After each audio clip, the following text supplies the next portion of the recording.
자, 지금 시간이 2023년 9월 28일 목요일 오후 4시 56분입니다. 네. 분기봉 좀 보여드릴게요. 분기봉. 제가 연초에 어떤 이야기를 했냐면 상승하려면 6분기 연속 상승을 해야 된다. 그죠? 네, 6분기 연속 상승을 해야 되는데 중간에 분기봉이 하락하거나 그러면 구조가 망가진다라는 이야기를 했었어요. 그래서 지금 나스닥 100지수의 분기봉을 보시면 이렇게 생겼습니다. 이렇게 2거래일 남았죠? 우리는 끝났고 여기는 2거래일이 남았어요. 근데 잘 보세요. 자, 종가를 보여드릴게요. 종가를 봤더니 어떻게 됐느냐? 이렇게 돼 있어요. 자, 그러면 종가 중에 제일 높은 종가는 어느 거냐? 이겁니다. 이게 제일 높은 종가예요. 이게 제일 높아. 그리고 제일 낮은 종가는 어디 있냐면 여기 있죠? 네, 여기 있습니다. 그리고 지금 종가는 어디에 있냐? 여기에 있습니다. 그러면 비교를 해보세요.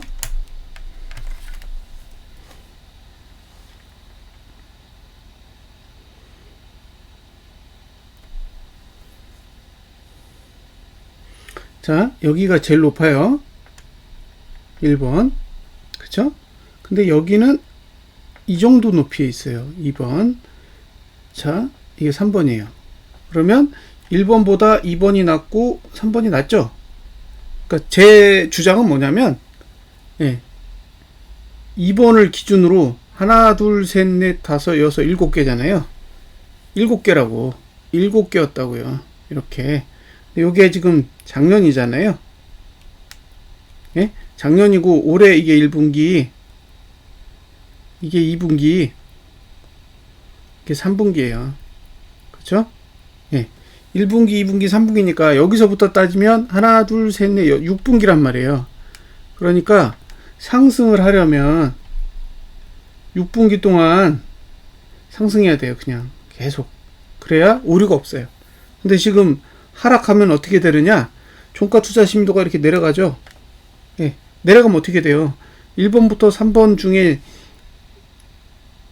모든 종가를 다 깨야 되는 거예요. 그죠? 그러니까 이걸 A, B, C, D, E, F 라고 했을 때 지금 현재는 A, B, C, D, E, F 종가보다 낮은 종가가 하나 나와야 되는 거죠. 그럼 결국에는 A, B, C, D, E, F 중에 제일 낮은 종가 D잖아요. 그러니까 D보다 낮은 종가가 나와야 되니까 봉이 이런 봉이 나올 수가 있다는 거예요.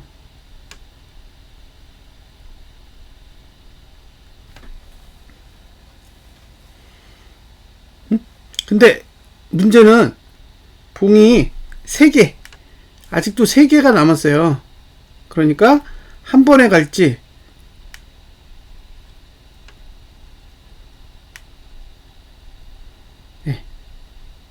나눠서 갈지 그건 저는 몰라요. 예? 그건 알 수가 없다고. 빠르게 가면 한 번에 가는 거고 늦게 가면 나눠서 가는 거죠. 그리고 만약에 안 갈 경우 여기가 2024년 3분기입니다. 3분기가 되면 종가를 상승시키면 종가 투자 심도가 올라가요. 그러면 해제되는 거예요. 그러니까 지금 상태에서 해제할 수 있는 방법은 내년 3분기 돼야 해제가 되는 거고 그 안에는 어쨌든 요 D의 종가를 2번에 해당하는 종가를 깨야 되는 그런 구조가 이틀만 지나면 만들어지게 됩니다. 그러니까 제 주장은 그거였어요. 6분기 연속 상승하기는 어려울 거다. 결국엔 가다가 종가를 깰 거다. 종가가 하락하게 되면 구조가 바뀐다. 라는 거였죠. 자, 지금 저가는 문제가 없어요. 저가는 문제가 없는데 만약에 다음 분기에 이번 분기 저가 깨면요. 저가도 똑같은 오류를 맞이하는 거예요. 그러면 자, 2분기 남았죠? 2분기. 그러니까 다음 분기하고 내년 1분기 사이에 저가를 깨는 봉이 나오면 이제 목표치가 여기가 되는 거죠. 이게 작년 저점이잖아요. 그래서 작년 저점을 붕괴할 수 있는 환경 안에 있다라는 이야기를 하는 거죠. 요거 보시면 이해되시나요? 예. 그러니까 그런 원리가 있다는 거예요. 지금 이게 단순하게 하락하는 걸 바라고 뭐 상승하는 걸 바라고 그런 식으로 해석하는 게 아니라 일정한 구조를 가지고 분석을 한다는 거죠. 자, 이건 6개월 봉인데 6개월 봉이 여기 딱 상단선 맞고 지금 내려가고 있어요. 예? 내려가고 있는데 얘는 하단선이 어디냐? 여기 있다고요. 여기. 예? 여기에 있어요. 근데 잘 생각해 보세요. 하단선이 12,363 정도에 있는데 여기로 오면 저가를 깨는 거잖아요. 그러니까 분기봉이 6개월 봉의 하단선에 도달하는 시점에는 이미 작년 저점을 깨야 되는 구조를 가지고 내려오기 때문에 6개월 봉의 하단선에서 반등하기 어렵다라는 이야기를 하는 거죠. 월봉은 무너졌습니다. 월봉은 이대로 끝나면 이제 아래쪽이 열려요. 그러니까 아래쪽이 열린다는 거는 지금 월봉의 저가를 깰 확률이 높다라는 거고, 그죠? 월봉의 저가를 깰 확률이 높다라는 거고, 월봉의 저가를 깰 확률이 높다라는 거는 분기봉의 저가가 깨질 확률이 높은 거고, 분기봉의 저가가 깨진다라는 건 종가랑 그리고 저가 모두 최저점을 붕괴해야 되는 그런 환경 안으로 들어가야 된다라는 거예요. 이게 제가 애초부터 계획했던 전략입니다. 분기봉은 하락할 거다. 그래서 최저점을 다시 붕괴하는 방식의 흐름이 나올 수 있다. 라는 게 제 기본적인 입장이었습니다. 지금 이건 다우예요. 다우의 6개월 봉을 보세요. 그러면 여기 상단선 맞고 내렸죠. 여기 6개월 봉 지금 상단선 맞고 내려가고 있는 거예요. 6개월 봉 상단선 맞고 내려가고 있는 건데 여기 보시면 여기도 지금 종가가 내려가게 되면 최저가 모드가 만들어지는 거죠. 그러니까 최저가 모드가 만들어지면 어딜 가야 되느냐? 종가 기준이니까 여기까지 가야 되는 거예요. 여기 28,000대로 내려가야 되는 거예요. 그러니까 지금 다우도 나스닥 100지수와 동일한 구조를 가지고 있고 월봉은 무너지고 있습니다. 이해되셨죠? 그 다음에 S&P 지수 보겠습니다. S&P 지수도 종가가 하락하면서 최저가 모드의 환경 안으로 들어가고 있죠. 이 최저가 모드 환경 안으로 들어가고 있잖아요. 얘는 어디로 가야 돼요? 여기 3,584 아래로 가야 되는 환경이 만들어지고 있는 거예요. 앞으로 3분기 남았어요. 앞으로 3분기 동안 이런 환경 속으로 들어간다는 거예요. 그리고 마지막으로 필라델피아 반도체 지수 보시면 여기도 똑같이 종가가 하락해가지고 타겟이 어디예요? 여기입니다. 그쵸? 2307까지 하락해야 되는 구조가 지금 만들어지고 있는 거예요. 그러니까 애초부터 계획은 뭐다? 분기봉 중에 하락하는 봉이 나올 거다. 계속 상승하기에는 위험부담이 크기 때문에 어쨌든 상승하다가 분기봉이 하락하는 형태가 나오면 최저점을 향해 가는 구조가 만들어지게 된다. 그리고 그 다음 봉에서 이제 저가를 깨면 말씀드린 대로 이제 최저치로 가야 하는 환경이 만들어지는 거죠. 이제 악재만 나오면 돼요. 남은 건 이제 악재만 남았어요. 4분기에 악재만 뜨면 이제 작년 저점으로 가는 구조가 가능해진다는 거죠. 지금 2거래일 남았어요. 목요일이랑 금요일 2거래일 남았는데 2거래일 안에 급등이 올까요? 문제는 사실 저는 나스닥은 구조를 바꿀 수도 있다라고 생각을 하는데 필바는 어려워. 필바는 너무 많이 내려왔어요. 지금 필라델피아 반도체 지수는 지금 3,668인데 3,380이잖아요. 거의 300% 내려왔다고 지금. 저는 이틀 동안 300% 못 올릴 것 같아요.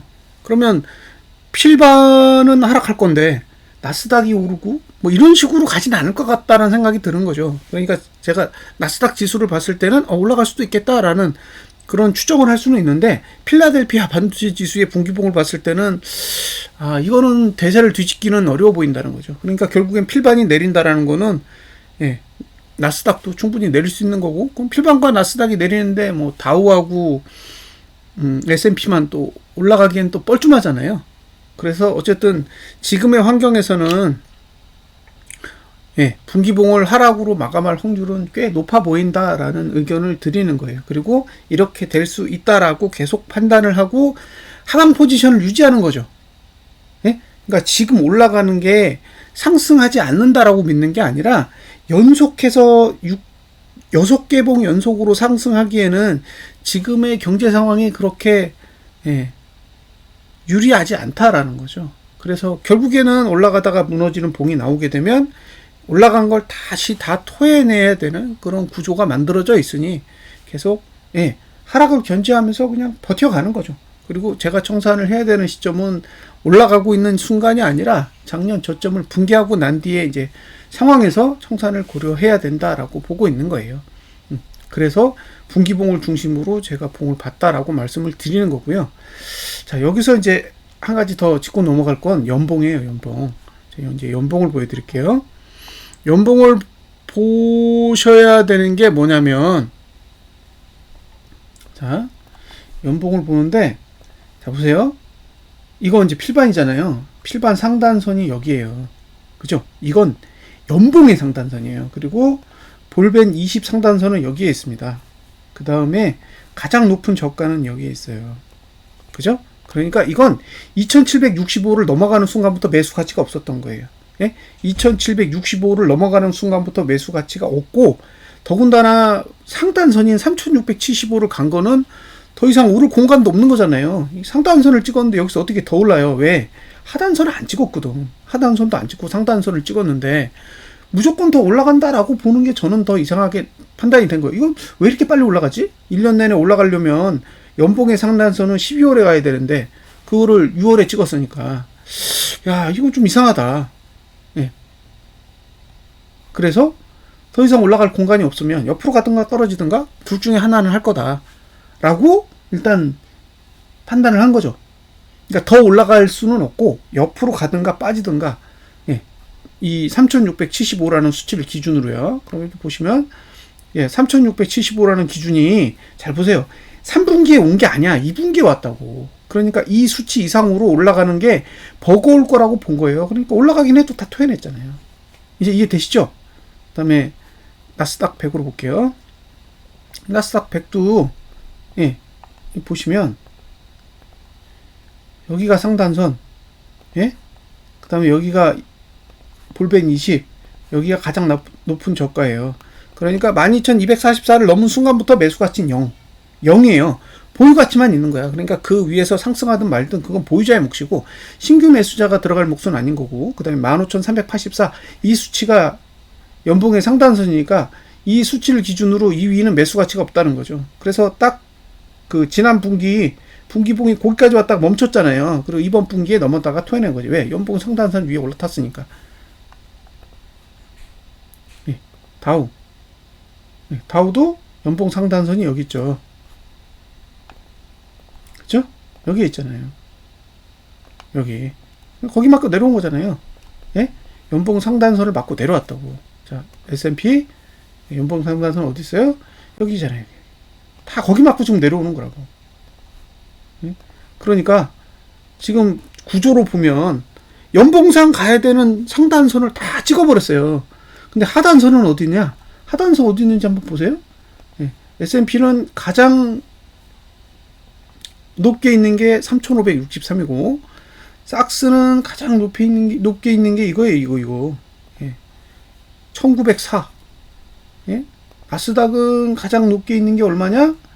여기입니다. 예. 8967이에요. 예. 필라델피아 반도체 지수는 어디 있나요? 여기 있습니다.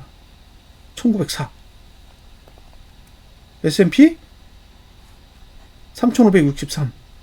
나스닥 100 예. 8967입니다. 그럼 남은 건 뭐예요?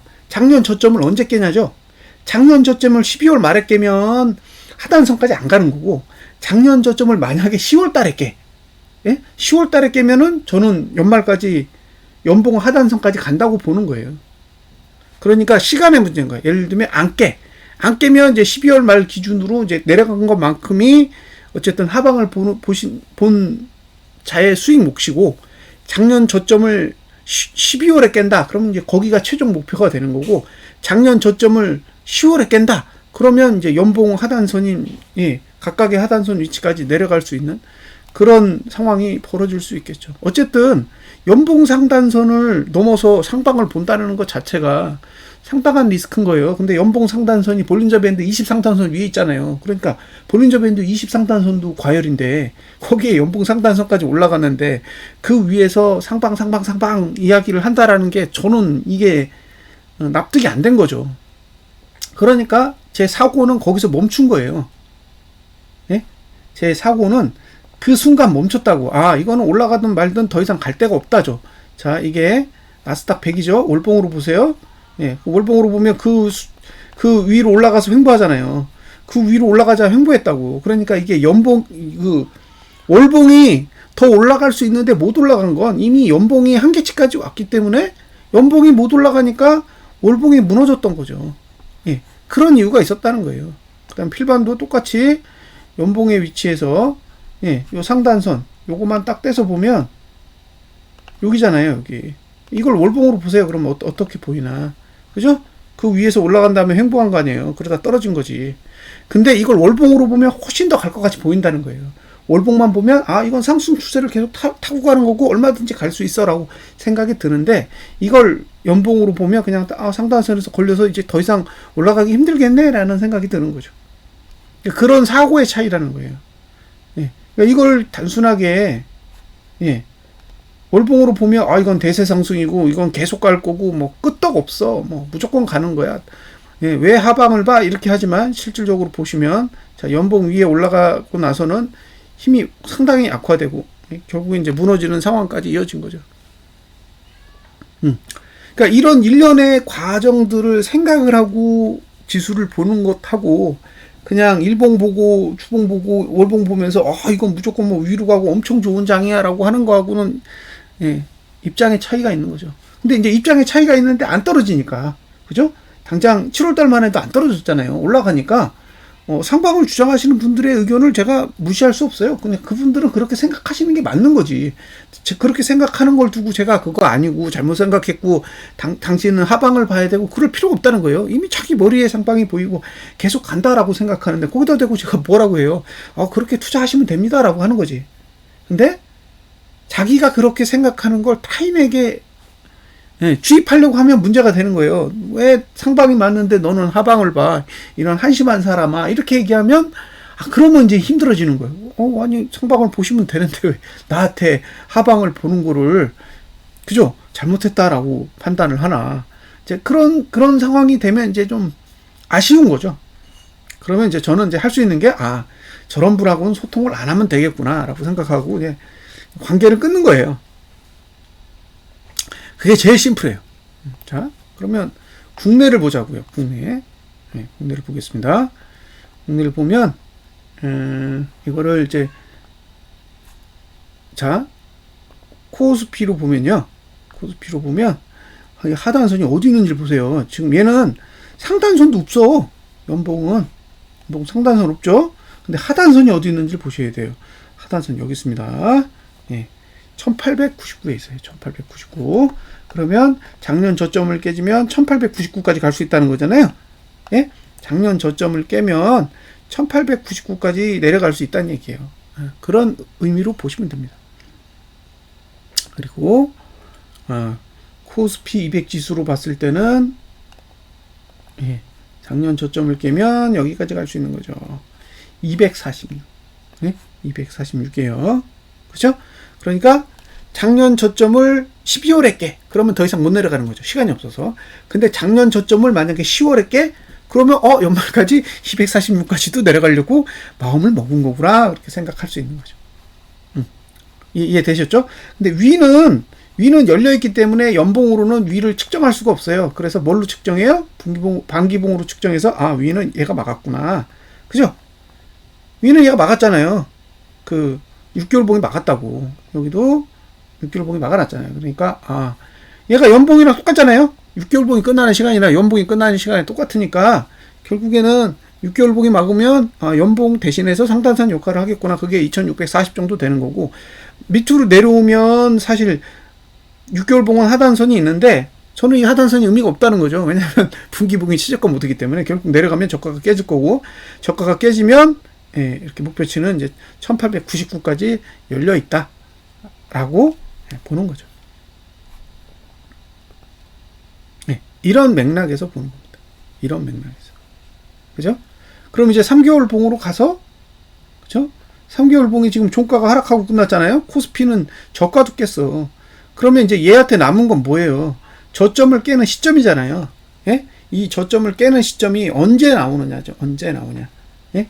이 시점이 10월 달에 나오면 연말까지 꽤 빠진다는 얘기고, 이 시점이 시간을 끌어서, 예, 12월 말쯤에 온다 그러면 그게 다인 거죠. 그래서 전략을 세우실 때 만약에 이번 분기에 저가가 깨지면, 이번 분기의 저가가 다음 분기에 깨지게 되면 1차적인 목표는 작년 저점이 되는 거예요. 예? 1차적인 목표는 작년 저점이 되는데, 작년 저점이 붕괴되면 이제 240대까지는 열리는 거라는 거죠. 240대. 예? 240대. 그리고 1899? 예. 그 정도까지는 이제 개방이 된다는 거예요. 그러니까 자기는 조금 더 욕심이 나. 예? 욕심이 나면 이제 그 정도 수치까지 더, 예, 더 기대를 해볼 수가 있는 거고, 이제 시간이 늦춰지면 이제 기대치도 줄어드는 거죠. 그래서 저한테 코퍼스가 얼마까지 가요? 라고 물어봤을 때 대답할 수 없는 게, 그게 시간에 따라 기대치가 달라지기 때문에, 예, 그 추이를 지켜봐야 된다는 거예요. 근데 가장 기본적인 기대치는 작년 저점입니다. 작년 저점. 근데 작년 저점을 10월에 붕괴하면 저는 훨씬 더 기대치가 늘어난다라고 생각하고, 예, 이제 작년 저점을 붕괴하는 시점이 연말이다 그러면 그게 이제 최대 기대치가 되는 거죠. 이제 거기까지 설명을 드리면 되겠죠. 예, 그리고 코스피 지수로 지금 저가는 최저가 모드입니다. 최저가 모드예요. 이렇게 최저가 모드의 형태를 지니고 있기 때문에 이게 작년 저점을 깨면은 코로나 저점까지도 개방이 돼요. 이렇게, 예, 코로나 저점까지도 개방이 되는 거예요. 투심으로는 코로나 저점을 깨야 정상입니다. 그러니까 이게 무슨 얘기냐? 잘하면 간다는 거죠. 응? 잘하면 간다는 거예요. 코로나 저점까지 올해 안 가면 내년에도 갈 수 있어요.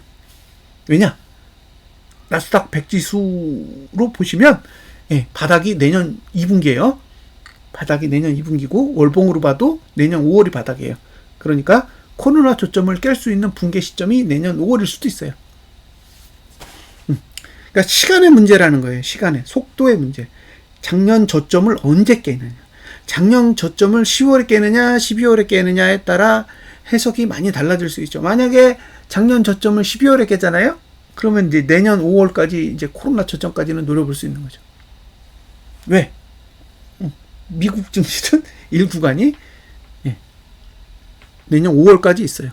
분기봉도 내년 6월까지 있고. 그래서 연장될 수 있다. 그럼 우리는 연구간이잖아요. 우리는 연구간이에요. 그러면 어떻게 된다? 저점을 깨면서 내려가야 되죠. 저점을 깨면서. 그런 식으로 기대해 볼 수 있습니다. 근데 지금 분기봉은 어쨌든 하락을 잉태했어요. 잉태. 하락한다가 아니라 하락할 수 있는 구조를 일단은 만들었고, 중요한 건 이제 10월 초에 지금 3분기에 저점을 깨야 돼요. 예, 10월 초 추석 연휴 지나고 이제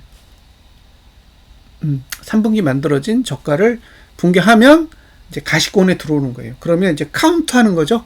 예, 카운트를 하는 거예요. 카운트해서 작년 저점을 이제 붕괴하는 시점이 10월이냐, 12월이냐에 따라 이제 기대치는 달라지게 된다. 그러니까 그 기대치에 대해서 제가 인위적으로 책정할 수는 없을 것 같고요. 중요한 건 현재 만들어진 고점만 안 남으면 돼요.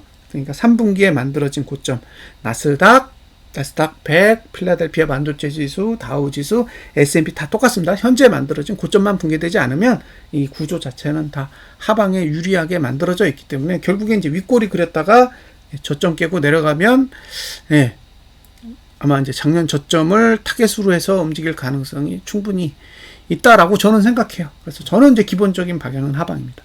예?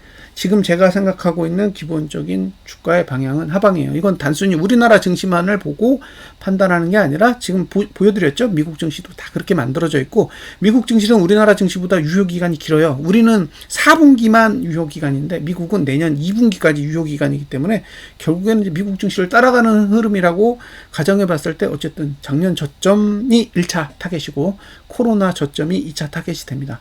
그리고 중간에 이제 현실적으로 작년 저점을 붕괴하고 나서 갈 수 있는 지수는 1899. 예, 코스피 지수는 1899고 코스피 200 지수는 한 245 정도. 예, 그 정도가 일단은 기대치라고 볼 수 있어요. 이제 결국에는 그냥은 안 내릴 거예요. 그냥은 안 내리고 악재가 뜰 거라고. 예? 왜냐하면 그 정도 내려갈 수 있는 파괴력이 생기려면 악재 없이는 못 가요. 저는 악재 없이는 못 간다고 봐요. 그래서 어떤 악재가 이제 표면화되는지에 대해서 관심을 갖고 보셔야 됩니다. 지금 난리치고 있는 게 크게 두 가지예요.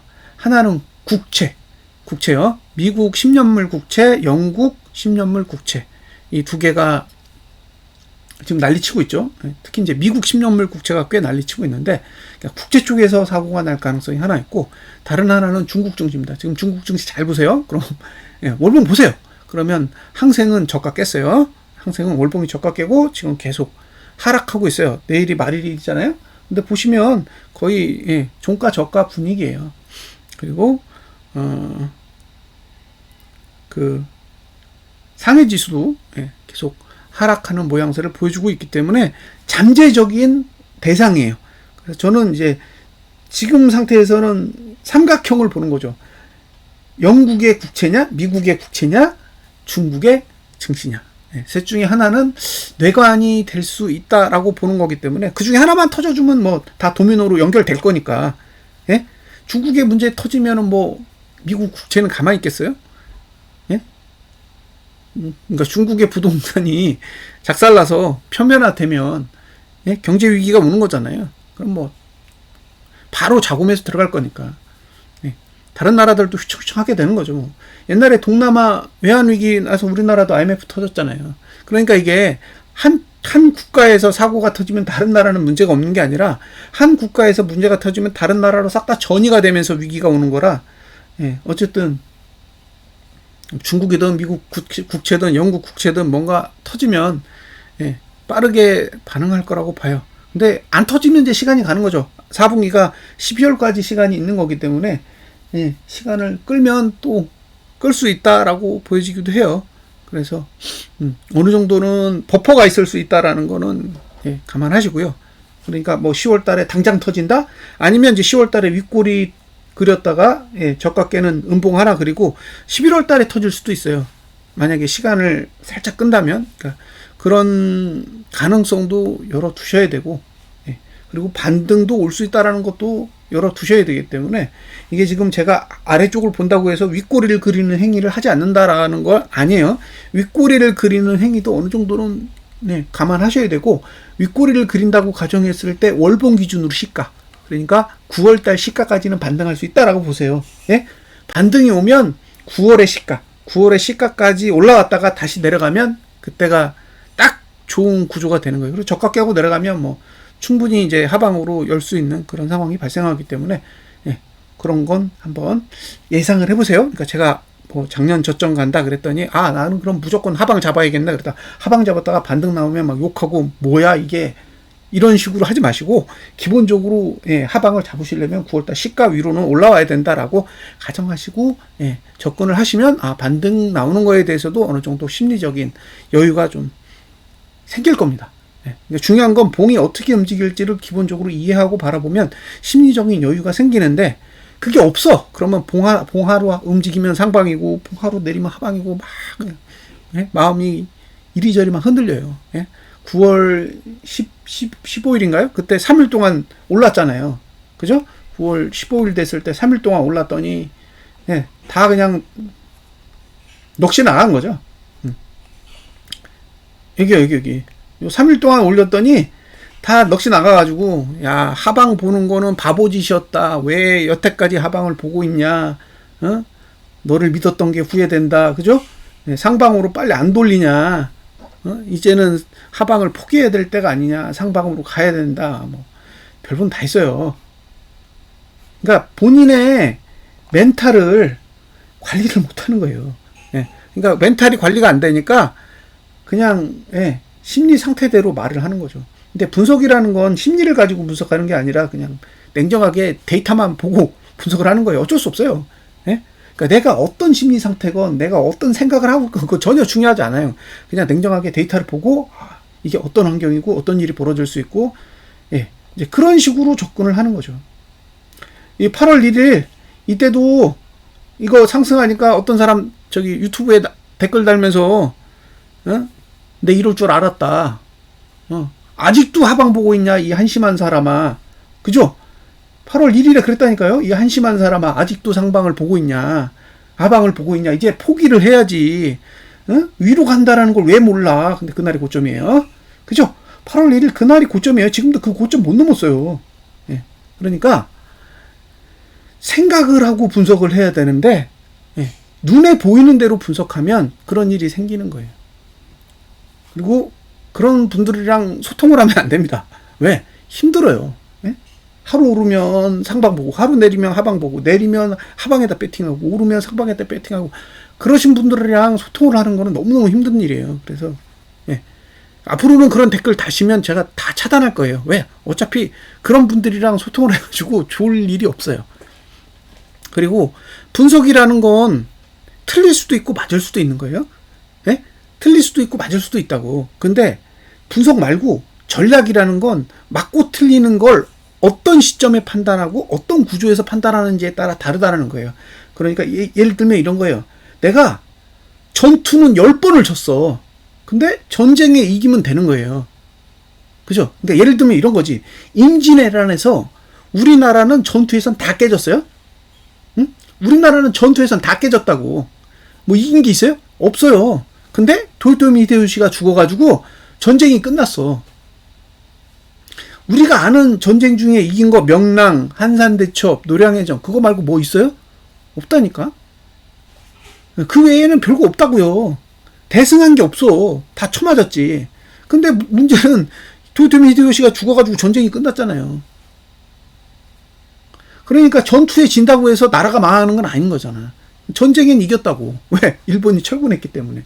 그러니까 이 분석을 하는 행위와 투자 전략은 다른 개념인 거예요. 아니 10달을 올랐는데 한 달 안에 다 폭락을 하면 10달 동안 버틴 게 나쁜 게 아니잖아요. 그죠? 10달 동안 올린 거 한 달 안에 폭락해가지고 작년 저점을 다 깨버리면 하방을 보는 게 틀린 거예요? 10달간 틀렸지만 한 달 동안에 다 복구가 되잖아요. 그러니까 생각이라는 게 단순하게 하루, 이틀, 일주일을 보고 전략을 짜는 게 아니라면